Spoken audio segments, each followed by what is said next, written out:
আমাদের চারপাশটা সুন্দর হতে পারত যদি না আমরা অন্যের দেওয়া যন্ত্রণাকে মনের সিন্ধুকে সযত্নে জমিয়ে রাখতাম।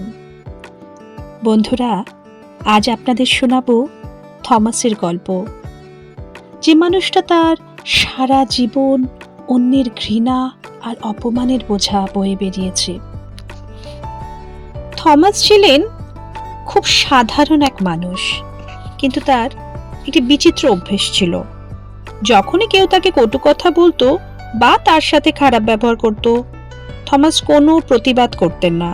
তিনি চুপচাপ রাস্তা থেকে একটি ভারী পাথর কুড়িয়ে নিতেন আর সেটা ভরে রাখতেন তার ঝোলা ব্যাগে।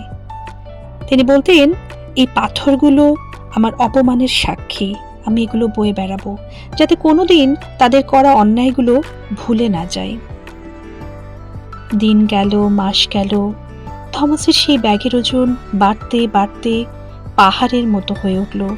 সেই ব্যাগ বয়ে বেড়াতে গিয়ে থমাসের পিঠ নুয়ে পড়ল, তার শরীরে ক্লান্তি নেমে এলো, আর মনের আনন্দগুলো পাথরের চাপে পিষ্ট হয়ে ভারী হয়ে গেল। পরিস্থিতি এমন হলো যে পাথরের ঘর্ষণে আর অযত্নে সেই ব্যাগ থেকে এক ধরনের দুর্গন্ধ বেরোতে শুরু করলো। লোকে তাকে দেখে হাসতো, কিন্তু থমাস তার জেদ ছাড়লেন না। একদিন রাস্তার ধারে ক্লান্ত থমাসকে দেখে এক বৃদ্ধা এগিয়ে এলেন। তিনি শান্ত স্বরে জিজ্ঞাসা করলেন, বাছা, এই পাথরের বোঝা নিয়ে তুমি কোথায় যাচ্ছ? এটা ফেলে দিচ্ছ না কেন? থমাস ক্ষোভ নিয়ে উত্তর দিলেন, এগুলো ফেলে দেব? এই পাথরগুলো তো অমুক মানুষের শয়তানি আর অমুক মানুষের অপমানের কথা মনে করিয়ে দেয়। এগুলো না থাকলে আমি তো তাদের ক্ষমা করে ফেলবো। বৃদ্ধা হাসলেন, এক মরমী হাসি। তিনি বললেন, থমাস, একবার তাকিয়ে দেখো, এই পাথরগুলো বয়ে নিয়ে তুমি কার ক্ষতি করছো? যাদের তুমি ঘৃণা করো তারা তো দিব্যি খেয়ে দিয়ে শান্তিতে ঘুমোচ্ছে, আর তুমি তাদের দেওয়া আবর্জনা নিজের কাঁধে নিয়ে নিজেকেই তিলে তিলে শেষ করছো। তুমি তো তাদের ঘৃণা করছো না, বরং তাদের দেওয়া বিষ নিজের শরীরে পুষে রাখছ।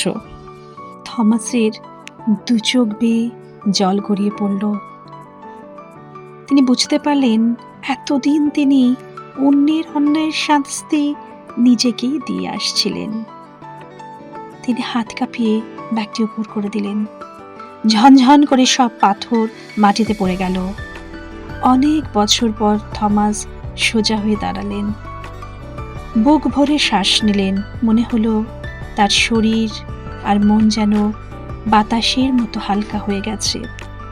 বন্ধুরা, আমাদের জীবনটাও কিছুটা থমাসের মতো।